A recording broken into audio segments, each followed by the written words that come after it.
Grab a cup. Let's talk for a few minutes. Have you ever done everything right?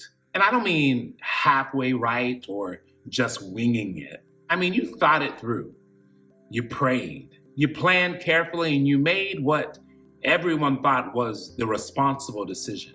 And still, life didn't unfold like the picture in your head. I've been in places where I didn't expect resistance. I didn't expect the door to close. I didn't expect for it to end that way. And if I'm being honest with you, the hardest part isn't even the disappointment. It's the quiet thought that we don't want to admit out loud. God, I trusted you with this. Why doesn't it feel like you showed up the way I expected? And don't get me wrong, it's not rebellion, it's confusion. You're dumbfounded. Because you made the plan, but the path changed. And now you're left wondering if you missed something or if you heard wrong in the first place. But there's a truth that reshapes everything, and it's found in Proverbs. It says, the heart of man plans his ways, but the Lord establishes his steps. So today over this cup, I don't want to talk about losing the vision. And no, we're not talking about playing small.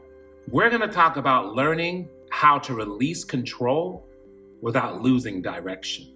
If you've been trying to force clarity, or you're just tired of carrying the pressure to make everything work, this conversation's for you. I think we need to start by establishing that planning isn't the enemy. Wisdom actually encourages us to prepare. But we have to find the line where planning ends and control begins. See, planning says, I want to steward my life well.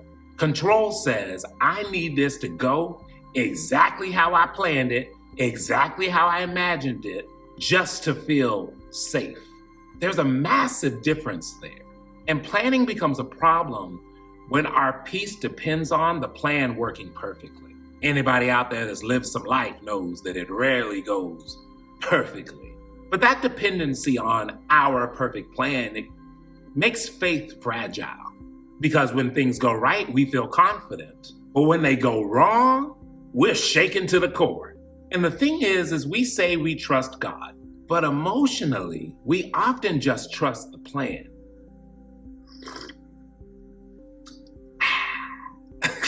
So when God edits the plan, we take it personally. Hey, no, it's ABC, not ABF. And we feel like it's an attack when really he sees the end from the beginning and he knows when to adjust. Think about the most disorienting moments you've had. Many of them weren't actual failures, they were interruptions. It's a moment where God steps into the plan that makes total sense to us and says, nah, son, nah, daughter, not this way. First, it feels like a loss, and we begin to grieve what could have been. But what if the interruption wasn't punishment, rather protection? God doesn't just see what you want, he sees what it's going to cost you to get it.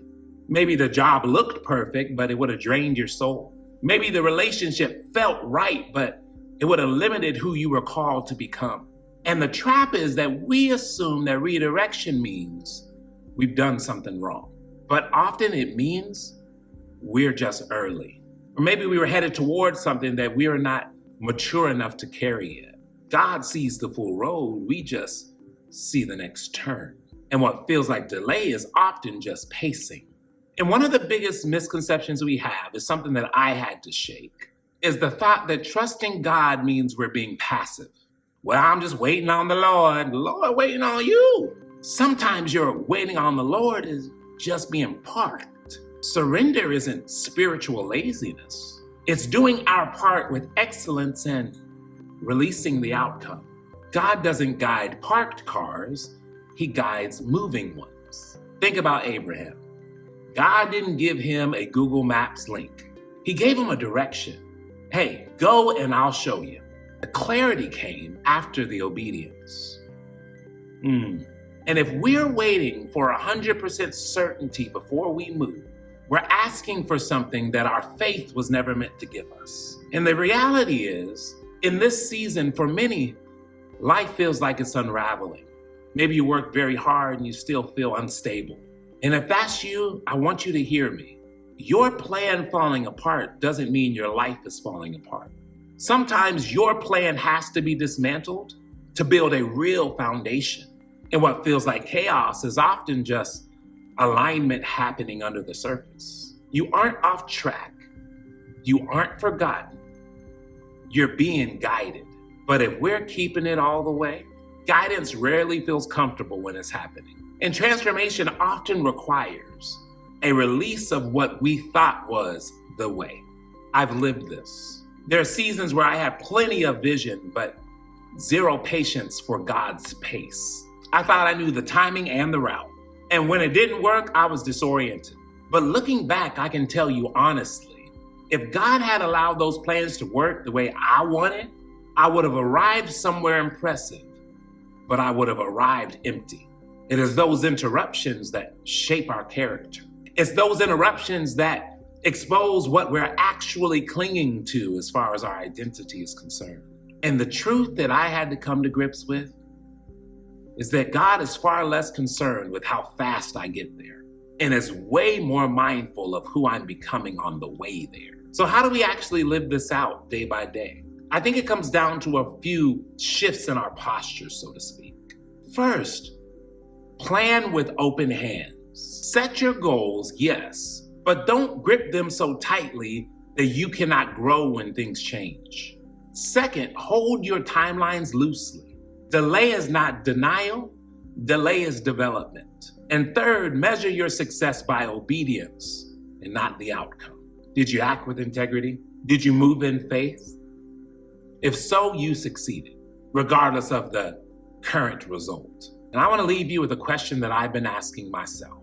What am I holding on to so tightly right now that God might be asking me to release? You were never meant to carry the weight of being in control. And God doesn't ask you to see the whole path, only to trust Him with the next step. So plan boldly, do the work, move courageously, but trust that even when the route changes, you're still being led by the one who wrote the movie. I'd love to hear from you in the comments. What's one plan that you've been holding on to that you need to release back into God's hands today?